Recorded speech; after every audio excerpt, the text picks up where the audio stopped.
যা করি, আমরা গুনাহ করি, আমরা ভুল করি, আমরা অপরাধ করি, কিন্তু রব্বে করিম কত দয়াবান আপনার প্রতি জানেন।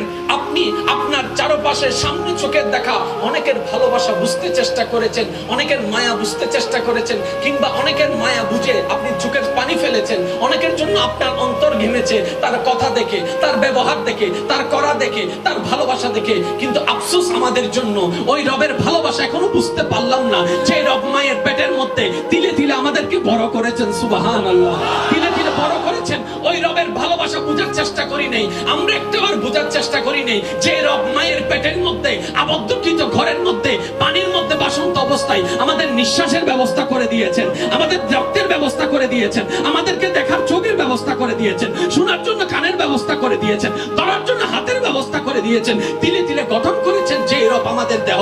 ওই রবের ভালোবাসা বোঝার চেষ্টা করি নাই, আমরা কল্পনা করতে পারি নাই সে রবের ভালোবাসা সম্পর্কে, যে রব আমাদেরকে দুনিয়াতে আসার পরে পেটের ক্ষুধা নিবারণ করার জন্য আমাদের মায়ের স্তনে আল্লাহ কুদরতি ব্যবস্থাপনায় দুধের ব্যবস্থা করে দিয়েছে। ওনার ভালোবাসা বোঝার চেষ্টা করি নাই, আফসোস আমাদের জন্য, আফসোস। সেজন্য যাদেরকে ভালোবাসি লাথি দেয় তারা, যাদের জন্য কাঁদি তারা উল্টা কাঁদায়, আরো কাঁদায়, আরো কাঁদায়। যাদেরকে বেশি দাম দিই তারাই পিছনে ছুরি মারে। যাদেরকে উপকার করি, যাদেরকে উপকার করি তারা একসময় পিঠের পিছনে ছুরি মেরে দেয়।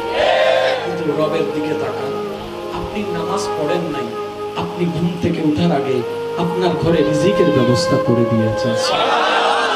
আপনি জোহরের নামাজ আদায় করেননি, আপনার পাটা আপনার রব লেঙ্গা করে দেয় নাই, বরঞ্চ আপনি ঘরে এসে খাবার ব্যবস্থা করে দিয়েছেন, অফিসে দোকানে খাবার ব্যবস্থা করে দিয়েছেন। রব চাইলেই তো পারতো আপনার হাতগুলাকে পাথর করে দিলে, আপনার তো আর খাবার কোনো সুযোগ ছিল না।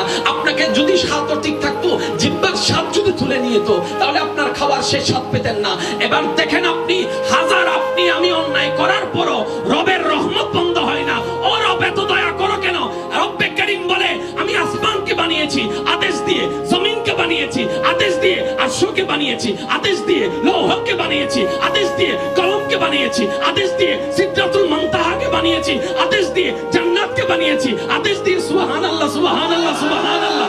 জান্নাতকে বানিয়েছি আদেশ দিয়ে, ফেরেশতাকে বানিয়েছি আদেশ দিয়ে, জিবরাইলকে বানিয়েছি আদেশ দিয়ে, মিকাইলকে বানিয়েছি আদেশ দিয়ে, ইসরাফিলকে বানিয়েছি আদেশ দিয়ে, আজরাইলকে বানিয়েছি আদেশ দিয়ে, তুর পাহাড় বানিয়েছি আদেশ দিয়ে, জঙ্গল বানিয়েছি আদেশ দিয়ে, সাগর বানিয়েছি আদেশ দিয়ে। কিন্তু আদম জাতিকে বানিয়েছি নিজের মায়া মহব্বত দিয়ে। আল্লাহু আকবার। ইয়া রাসূলুল্লাহ, উচ্চ আওয়াজ একবার বলেন না সুবহানাল্লাহ, আরেকটু চিল্লায় বলেন সুবহানাল্লাহ। মনে রাখবেন ভাইরা, মনোযোগ আছে সবার? পিছনের ভাইদের মনোযোগ আছে?